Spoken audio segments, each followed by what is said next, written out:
Well, welcome to another podcast of Tyrannus Hall, where we're trying to create a grace-filled space to talk about the missional mandate of the Canadian Reformed churches. And today I'm here as usual with my co-host, Bill DeYoung, and we got a special guest coming to us all the way from the southern suburbs of Perth, Western Australia, a member of one of our sister churches there.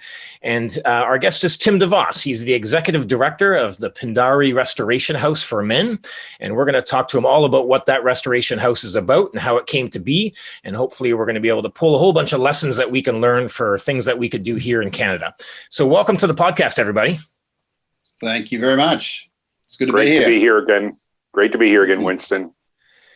So Tim, welcome. Why don't you start off by telling us a little bit about yourself and then a little bit about your background that led you to the point to start thinking about this restoration house?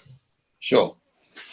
So prior to Pindari Restoration House opening, I was a school principal for 16 years, involved in the education scene for 24 years. Prior to that, as a youngster, I was born in a town called Pindari, south of Perth in Western Australia. My parents were involved in a mission project with the Indigenous people there back in the 70s.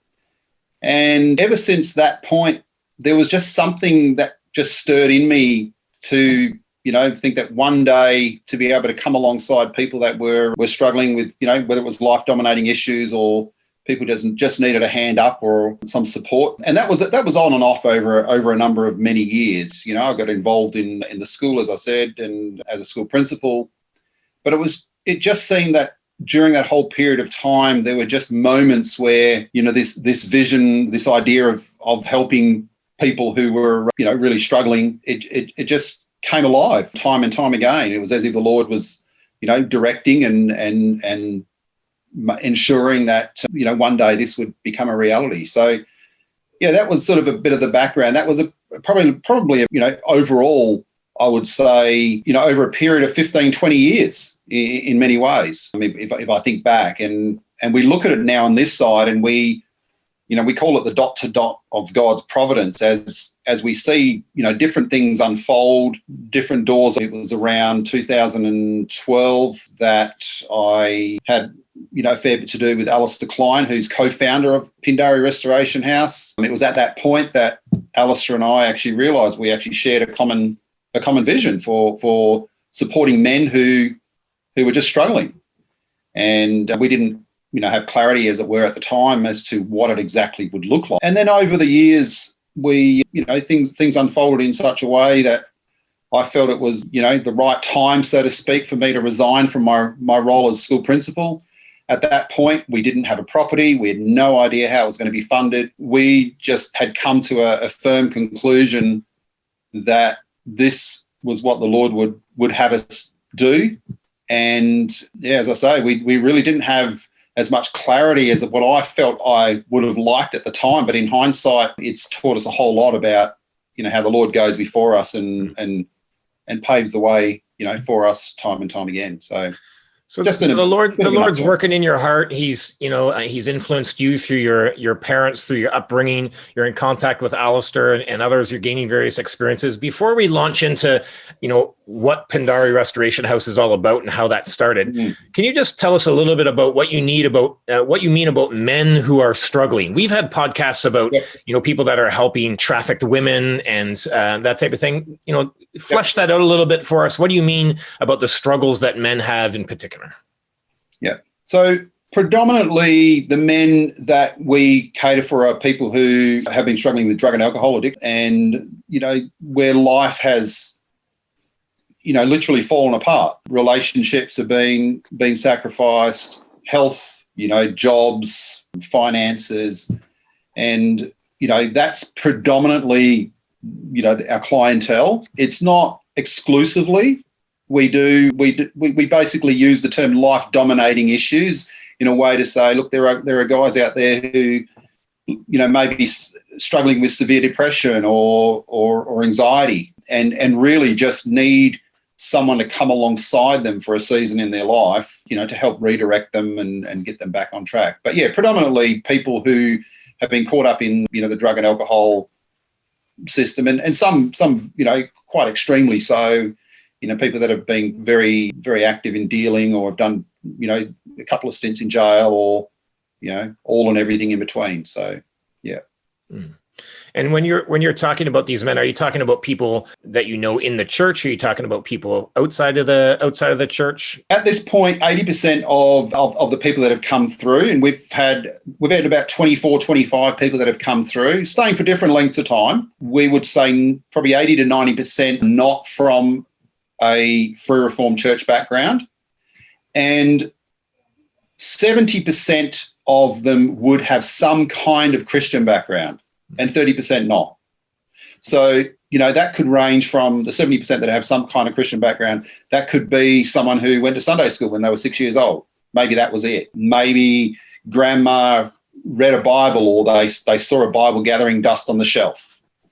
So we happen to currently have a number of residents, 2 residents at the moment, who have a background in the Free Reformed Church, but they are the first 2 actually that we've actually had, I guess, stay with us for a period of time.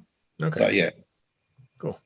So tell us a little bit about the process that it took in order to create this restoration house. Yeah, sort of what were the big steps that you had to go through? And I'm asking that question because I'm hoping that there's going to be people watching this podcast who are interested in this and saying, "Oh, I've been thinking about this in my own hometown or in my own city, and I'd like to learn from that." So in broad strokes, what's the process that you go through? Well, as I mentioned, when I put in my resignation, we did not have a property. We had no idea how it was going to be funded. And so, these were things that, I guess, we gained clarity about those things over time. Even the story of how we actually got the property, is just quite remarkable. And also when we put, a bit of a pitch to people that we invited to a breakfast, because what we'd done, we'd set up a charity. So the property is actually owned by the charity. And, the finances to purchase the property, came in within a month or a month and a half. It was just like, whoa, So what do people need? Well, people don't need to own a property, but for us, we felt that was important. One of the things that we had to go through was also getting approvals through our local city of Armidale, in order to operate. And that was quite a we went through a lot of ups and downs through that process, and with a lot of the neighbours in our area who were very fearful about what was happening, because in their minds, someone who struggles with drug and alcohol addictions, they're running amok on the streets. We don't want them in our area, et cetera, et cetera. When the guys that are coming to us are people who, are absolutely serious about wanting to turn their life around. So yeah, it was challenging with, you had the media involved and TV crews, but we felt that was really, really important to make sure we got those things in place. And another thing was making sure that we actually had some good people around us to support the work. So we established a board, ensured that we had good people on that board, and volunteers, people that sort of bought into the vision that we had, and who wanted to partner with us. And that was both in terms of volunteering, spending their time. Even today, we do rely heavily on volunteers, but also people who would become financial partners with us, because we don't attract any government funding, and the program participants contribute, through government support that we're able to get through them. So yeah, they're just a few of the things, I guess. Right. There may be other things that you think of, that you might wonder about, but they're sort of the general things that I think of. Yeah. Tim, I'm kind of curious about what kind of treatment you offer. Do you or any of the others have a background in addictions treatment, or is it just the idea of here is a place where people can enjoy loving support from others and be off the street? And I imagine that itself would be cathartic for individuals. Do you require any kind of credentials or education or certificates on the part of staff or individuals you have working at your house? Yeah. So I'm a qualified counsellor, and I do think that is important. However, I think what's really important for all our staff is that they are very solidly grounded in Scripture. So we see ourselves more as a discipleship house than say a traditional drug and alcohol rehab. And so men that come to us, whether they are from a Christian background or not, we're very unapologetic about the fact that, the gospel is very central to everything we do. From 8 to 9 in the morning, Monday to Friday, we're engaged in Bible study. And sometimes that's just a springboard, for example, there might be something that has to do with, speaking to one another in love. Okay, what does that look like? What are our experiences also in relation to, our partner or our children? And so there's that. We also take a very strong position when it comes to addiction, along the lines that it really is ultimately idolatry. And again, this, it comes down to the thing is, where is it that we seek our pleasure and comfort and our reassurance, from, and through whom or through what?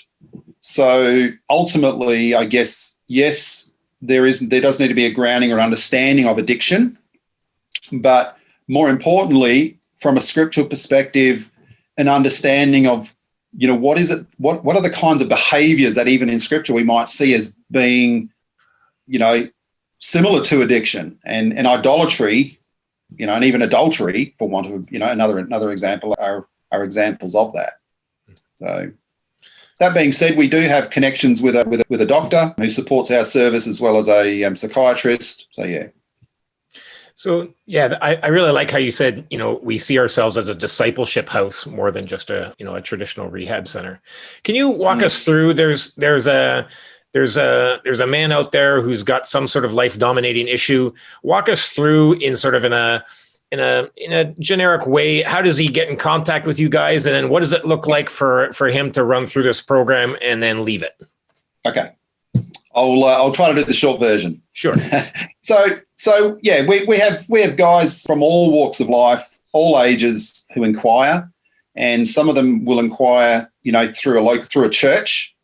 And that could be any church within the Perth metropolitan area. We will have some referred to us through community corrections. We'll even have parole officers contact us, people that are perhaps in jail but are looking for something, when they leave, hospital. So there's a variety of ways in which we are, contacted. When someone inquires, obviously, one of the first things we want to work out is, are they absolutely serious about change, or are they just looking for a roof over their head? So when there are many men out there, and women obviously, who are looking for a safe place. And while we certainly like to, provide a safe place, it's actually a place to work. It's a place to really wrestle with, with our issues and with, what is it that has sort of got us into this mess in the first place. So it's certainly not for the faint-hearted. We've had guys that have come to us and said it's harder than jail. So from that perspective, we're certainly looking for people who are absolutely serious. That's number one. Then I would meet with them one-on-one, and just through that conversation, just to see whether I think they would be a good fit for the house, for the other guys in the house, but also whether I think, myself or, my wife or others in the, that are supporting the program, that we think we can actually work with them. From that point, if I think, yes, I will invite them to apply. They get a police check done. We have a few exclusions, but on the whole, we accept most people. We get medical checks done. We do a final interview, with a panel. Our team leader, my wife is health coordinator, myself, and then we have a psychiatrist who is involved in that as well. And then at that point, if we all agree, then we offer them a position, a place in the program. We're really clear in that process to say, if you're not thinking 12 months, don't bother. And we're quite serious about that, because for us, we are about longer term restoration. It's a little bit like, I always think of the journey, the story of Israel. God rescues them from bondage, but he doesn't suddenly teleport them into the promised land. There's that journey that they travel, which is just, it's so important. That journey itself is so instrumental in how they form their relationship with God and what God reveals about himself in that journey. So we find that, guys have often, it's taken them years to get into the situation that they're in. And as we know, whatever we practice, we get really, really good at. So in many ways, it can be one thing to get, let's say, the Israelite out of Egypt, but then you've got to get Egypt out of the Israelite. So we say 12 months. We've got a guy with us now. He's 52. He's been with us for 16 months. This is a guy who spent decades, as an addict, meth, and everything that went along with it. He's working full time now. He's back in his old trade as a butcher. But that's 16 months later, and he's got, the journey's not done. So it does vary a lot from person to person. When a person first comes in, things are very restrictive. They surrender their phone, they surrender their wallet for two reasons. One is that we like to simplify life for them, but the other is that those are often the things that get them into trouble in the first place. And then slowly but surely, as time goes on, there's more opportunities for leave where they can spend time with their family. There's more opportunity for them to, engage in work and so on. So it's more like a gradual release model. And one of the things we always say is that, there is no need to rush this. It takes as long as it takes, basically. So, yeah. Tim, like Winston, I'm very intrigued by you using the word discipleship to describe what you do. To me, that's very sensible. I pastor a church where prior to the pandemic, we would host AA meetings. They weren't directly affiliated with the church. AA was a tenant of ours, and I would sit in on meetings periodically. And it struck me that these meetings and this approach is almost a kind of parody of the gospel, where there are elements in the approach that are recognizable to Christians. The Lord's Prayer is recited. The AA meeting, in fact, has the feeling almost of a worship service. And I know that among the 12 steps, one of them is to make amends with people you've offended. And I think there's a logic there that is derived from the gospel. I also know that the psychotherapist Carl Jung was involved in the formation of AA and dialogue with the founder. And at one point he said, what addicts need is what I call conversion. And he used a Christian concept. He grew up in a Christian family, though he wasn't a professing Christian, but he recognized that an addict needs some kind of radical change. So I'm curious about that. You are running an explicitly Christian ministry. Do you have stories of people coming to faith in Christ through this approach? And then secondly, have any of the graduates of your program, I don't know if that's the term you use, but do they find a place in the church? Are there stories like that you can share with us? Yeah.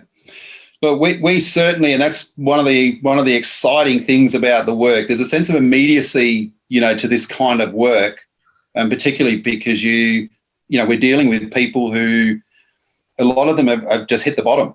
They're at the bottom, and they're absolutely searching. And so that's one of the most exciting things about this work is that you get to share the gospel with them, and that some who have never, we get guys that have never opened a Bible, and this is also why for us, even though sometimes they might not stay, sometimes we might have someone who only stays for 24 hours. That does happen. But every single person is in some shape or form touched by the gospel in some way.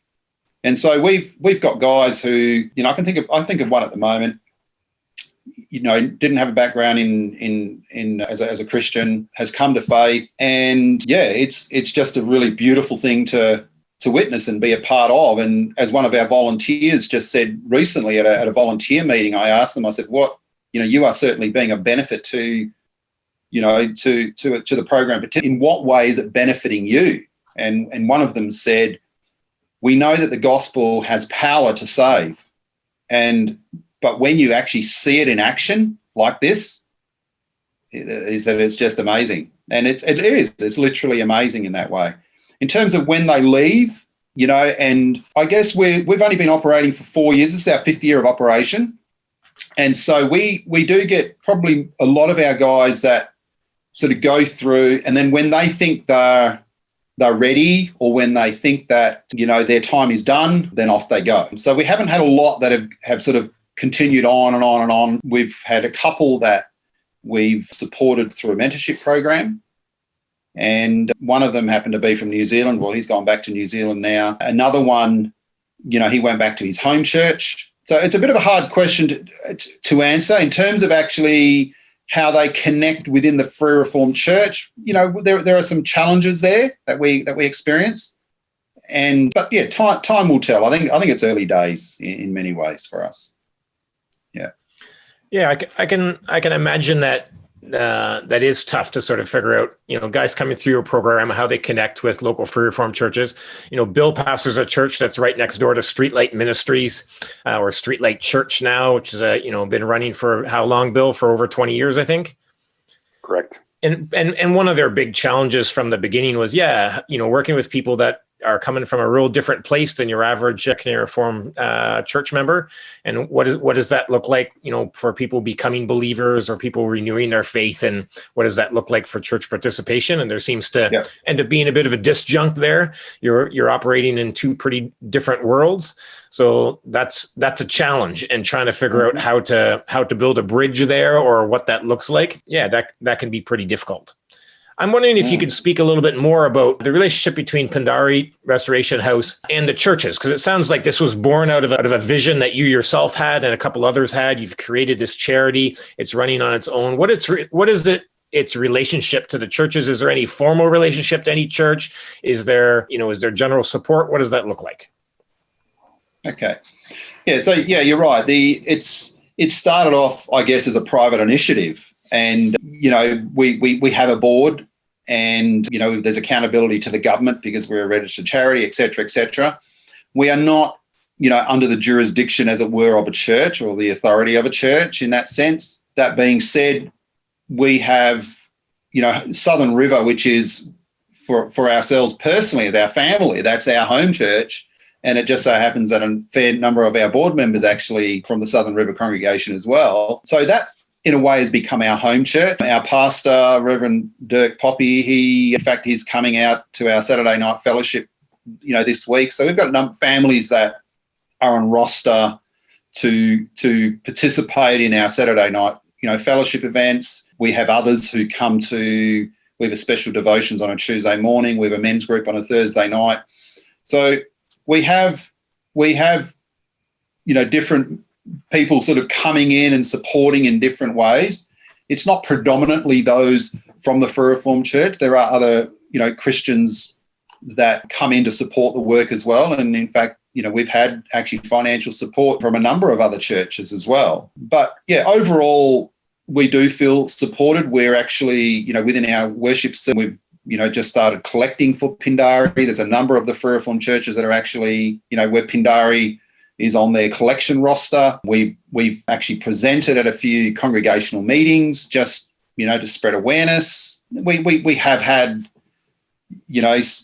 mixed reaction, I have to say, in terms of, and part of, for some people, is the fact that, they think that the kind of work we're doing should be, as it were, under the jurisdiction of a church. And so, but yeah, on the whole, I think people are supporting in the best way that they know how. Yeah, and yeah, I think in that way it is certainly alive and well, or increasingly alive and well in the community, and people themselves are saying that not only is Pindari actually impacting on the lives of the program participants, but it's actually having an incredible impact on their lives as well. And I can speak personally about that myself. Well, Tim, if I could jump in here, I want to ask a question precisely about that. I know this isn't your objective. Your objective is to help those struggling with addictions.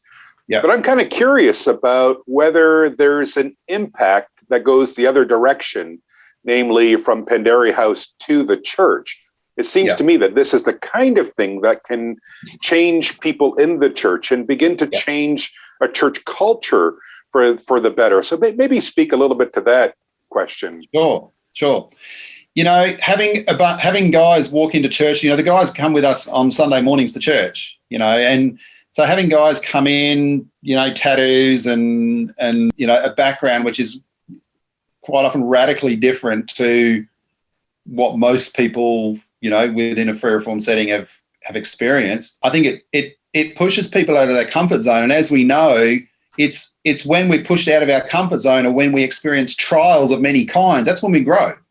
And so we've certainly seen that in the people that have, within the church community. I mean, as a board, that point is often raised, the impact and that was not planned. That wasn't our original intent. Our original intention was not to have an impact on anyone else except the people that we were seeking to serve. And yet we've just seen how it's actually radically changed us as people within the church. It's just, we have some guys who join us on a Tuesday morning or on a Thursday night, or come to our Saturday night fellowship, or just talk to the guys at church. And it's, for one, it's just changed their whole perception on, an addict and on people who are struggling. But it's really got them to reflect on, how do we actually make, for example, the gospel accessible to people where this is not, particularly within a church environment. It's a subculture within a broader culture that many of us have grown up in, and we're just so used to it, so to speak. So it's certainly, I've got many stories of people who, have said, this has changed my life. And so from that perspective, sometimes, one of the board members said, even if we didn't have anyone graduate from the program, so to speak, even that, it's worth it, because it's changing people. And that's really at a broader level, even though that wasn't our original intention, but that's at a broader level. That's what's actually happening. It's affecting a lot of people. It's making a lot of people think and just, consider a whole bunch of things about themselves. Can you think of any specific examples of someone saying, hey, yeah, this has really changed? I'm just wondering, when people say, wow, this has really changed my life being involved in Pindari House, what do they actually mean by that, besides just, I have a better appreciation of addiction? Yes. One of the biggest things is the understanding that the Christian walk is about a process of change. That has been, I would say, the biggest thing. It's we see that in the guys. They go through a process, and people that see them and then they come back a few months and they go, wow, you've changed. You're changing. The way you're even just responding, you're not reacting, all those kind of things. And, I can speak personally from that perspective as well. When we first started, I kind of thought I had something to offer, and in a way, it reminds me of the book from Paul David Tripp, Instrument in the Redeemer's Hands. And, the subtitle, is something about people in need of change, helping up people in need of change. That's the subtitle, ordinary people, as it were, helping ordinary people. And so it's made me just personally much more, acutely aware of change that's happening in my life and the things that need to be put in place in order for that to happen. So I would say, from people that talk to me, and people that have said, wow, this has had a huge impact on me. We have families, like I say, that join us on a Saturday night. We have a share time on the Saturday night. And I remember one time a fellow, he just burst into tears. He says, you got no idea how much this has changed the way that I see the world, or I see people that are struggling, but also what it's done for me personally. So yeah, I would say that's probably one of the biggest things. God is just so gracious, isn't he? Like, it allows us to be used for the good of others. And then in the middle of that, Shane keeps on working on our own hearts and keeps on, plugging away at our lives. It's just, it's glorious. It's awesome. Yeah.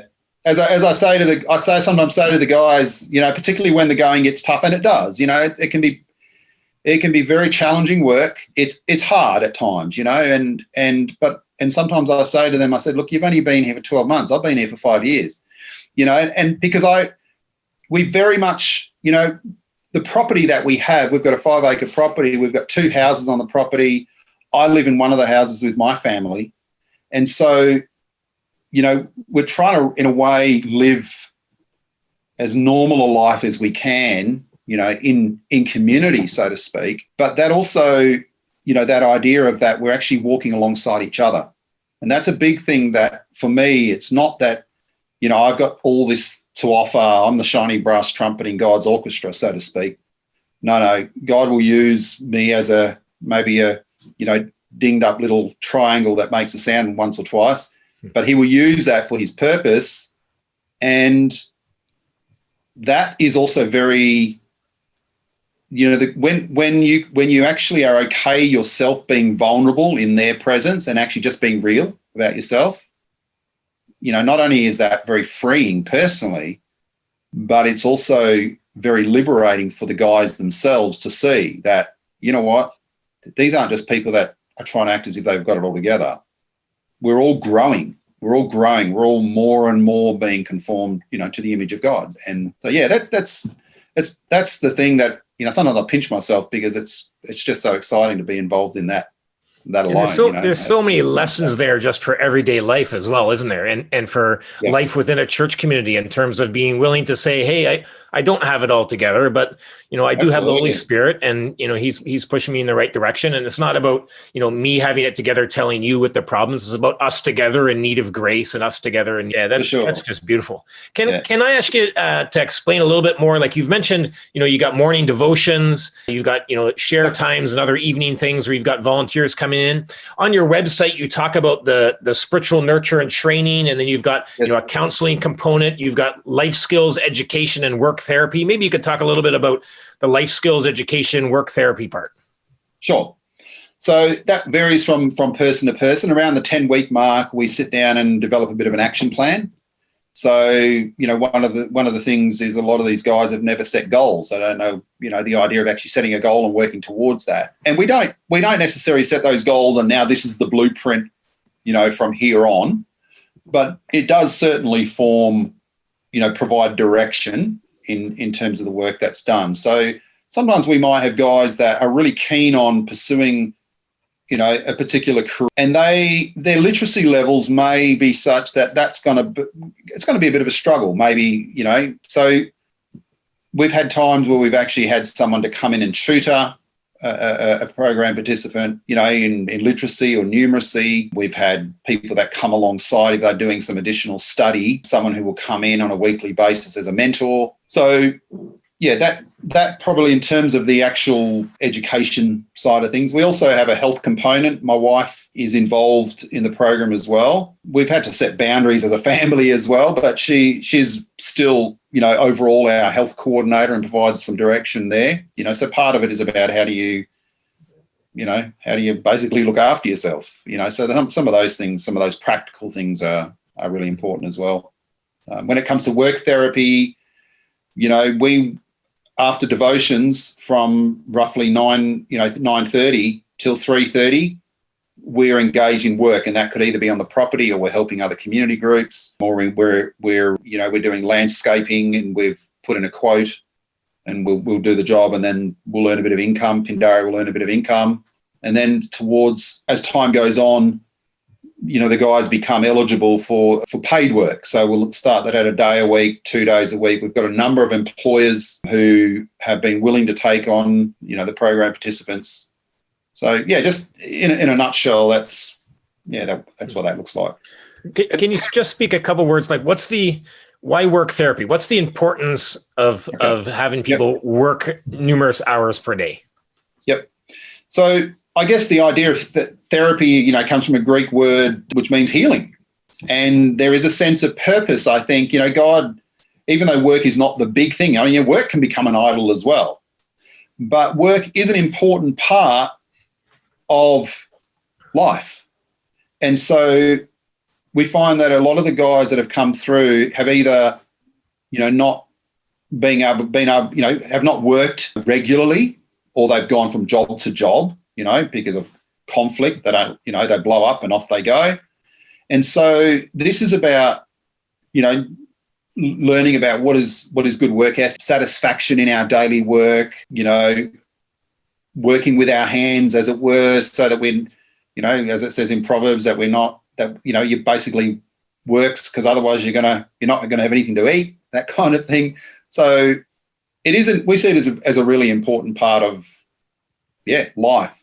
But equally, we also see leisure as an important part of life. For example, next week, we're going with all the guys and some others, and we're going north, and we're camping out to, on a fishing trip.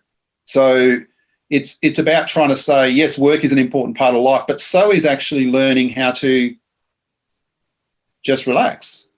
Particularly a lot of these guys have just been go, go, go, go, go, go, go, particularly if you're, high on drugs, and just learning overall balance, in life. So. Yeah, Tim, that really resonates with me. Discipleship is holistic and comprehensive, right? So it's not only about informing the mind, it's about learning new skills, and it's about enjoying the world that God has created. And I don't think any one of those is necessarily more important than the other.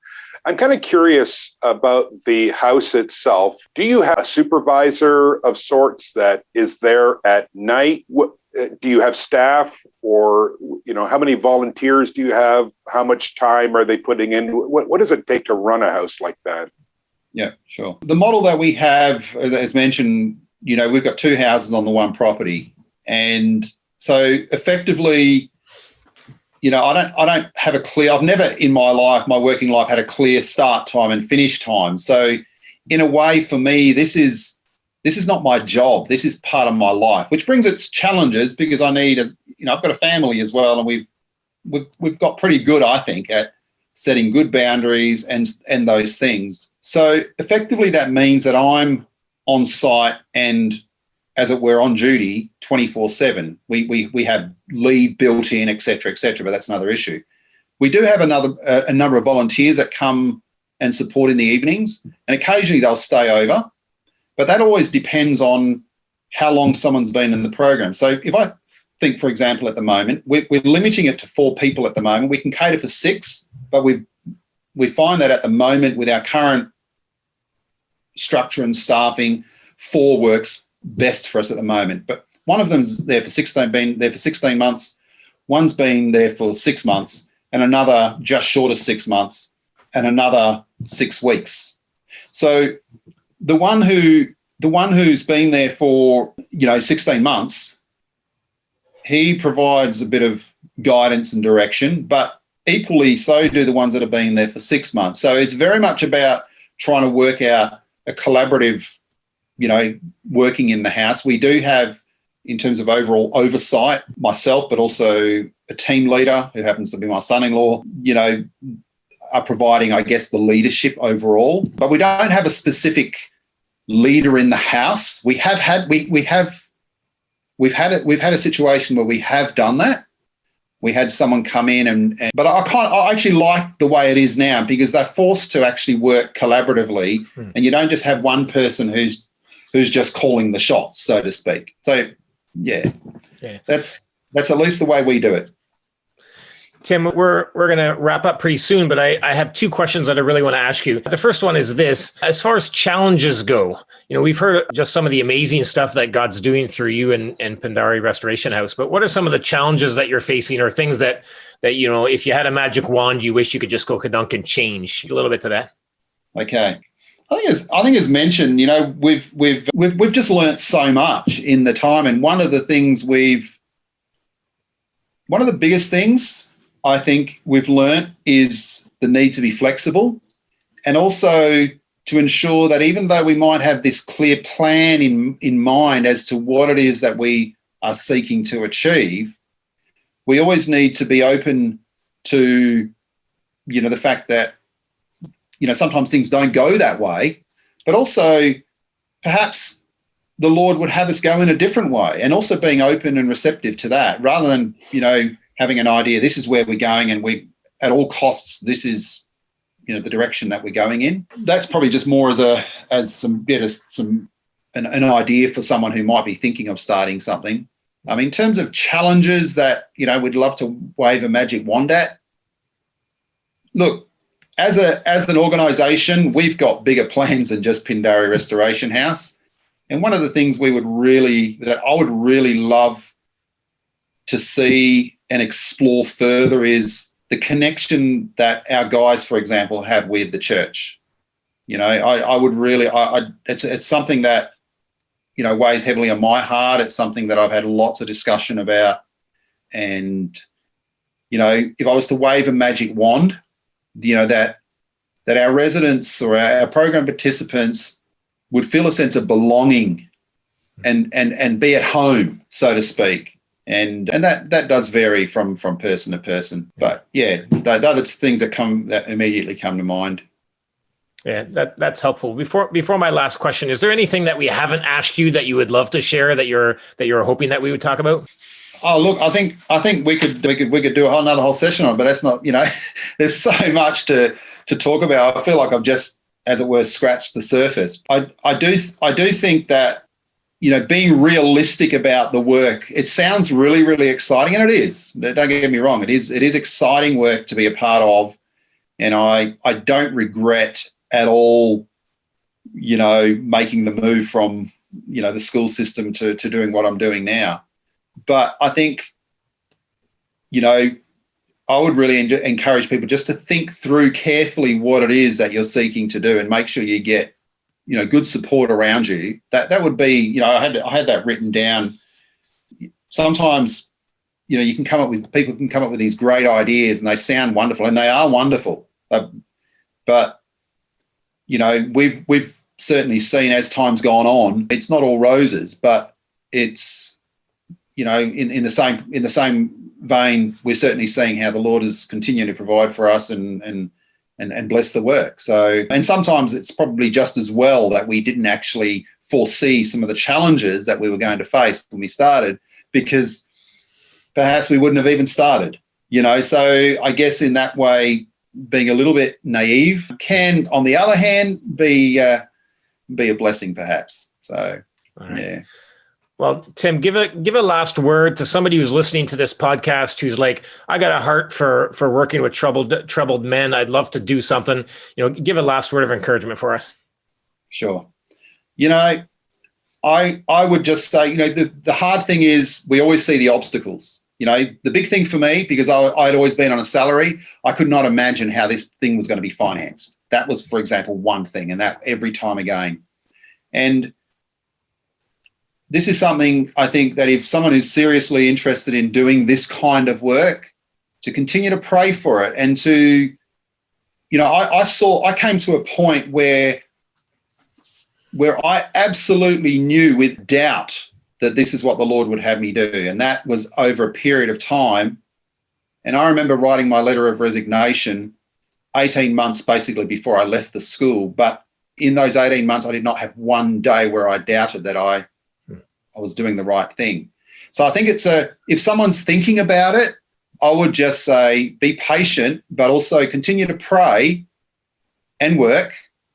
And I can only use myself, myself as an example, but that there comes a time when you are persuaded that this is what it is that the Lord would have you do, and believe that He can do anything. We've seen that in the way that we went through the council at the time. We had obstacle after obstacle. We at a point thought we would never actually be able to pull it off, and here we are 5 years later. So yeah. Wonderful.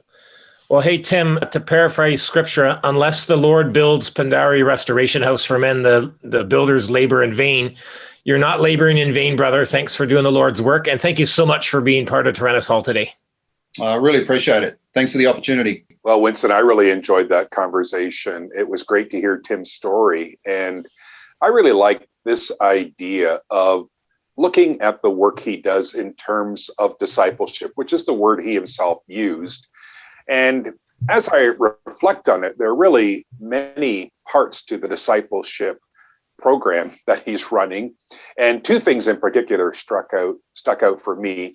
One is that he is raising up from within the bunch leaders. So I was struck by the fact that he himself doesn't stay overnight in Pindari House. He's in a house on his own. And the supervision of that house, at night at least, is by those who've been in the program for some time. So there's the expectation that the longer you're in the program, in a sense, the more responsibility you're going to assume. And I think that's a constituent part of discipleship. I think when you're discipling people, you're discipling them, in some cases, to assume leadership on their own. The second piece that I thought was striking was that he had them engaged in physical labor, doing something with their hands, and in some ways even earning their keep. I think that's an important point as well, engaging the body, having them work. This is real life. The idea that he wants these men to transition at some point to a place where they can have jobs and work. And then, of course, also allocating time for leisure and for fun and fishing and those sorts of things. I think there's a lot for us to learn about discipleship just from thinking in terms of those ingredients. Yeah, I like what you're doing. Yeah. I like what you're doing there in terms of looking what Pindari Restoration House is doing and then drawing lessons back for our own everyday lives. In some ways, as he was talking, I was thinking, it's almost like you've created this little artificial greenhouse where you're producing disciples of Christ, and you're doing it. It's a little bit artificial because it's you surrendering your phone and your wallet, and you're on this property. But there's all kinds of things that they're doing there that seems to me that we could be doing more in our everyday lives, which would help us to be more missional churches and more missionally orientated. Even something like when he was talking about how, as the leader, he's not sort of the brass trumpet in the orchestra of God, but he has to learn to be vulnerable himself and recognize that, in a lot of ways, there's lots of things that I share with these guys, and that we were sort of in the, we're on different places of our story, but we're still part of this same story where the Lord's moving us from sin and suffering to ongoing sanctification. And I think that there's lots of important stuff for everyday church life in that, in terms of being willing to put yourself out there and say, yeah, me too. I've got those sufferings, or I've got those struggles with sin, but the Lord's growing us all, in his greenhouse. And they seem to be doing that, from our conversation, seem to be doing that well. And I know I'd like to do more of that in my own life, in terms of my own interactions with people, to say, hey, you're not just somebody that's got, you got the answers and you're transferring them, but to say, hey, we all need Jesus. We all need God's grace, and we're all, by his grace, being pushed along this road of sanctification. Yeah, this is something we've found in the church as well. If our small group leaders are vulnerable, especially men meeting with men and women meeting with women, if a small group leader acknowledges weakness or struggles, he'll often find that other men in the group say, yeah, that describes my life as well, or I face the exact same challenges. So I think by being vulnerable, by admitting our challenges, we're emboldening others to admit their challenges as well. And that's such an important point for growth, right? Owning up to the difficulties of life. I also like the idea you said about the greenhouse. I think in our culture, a highly post-Christian culture, sometimes the best way to disciple a person is actually to remove the person from the world, train, equip, disciple, and then send the person back into the world.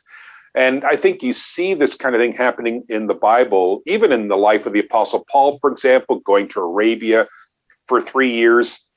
I like the idea of L'Abri, Francis Schaeffer, a house apart from the world where you're equipping people.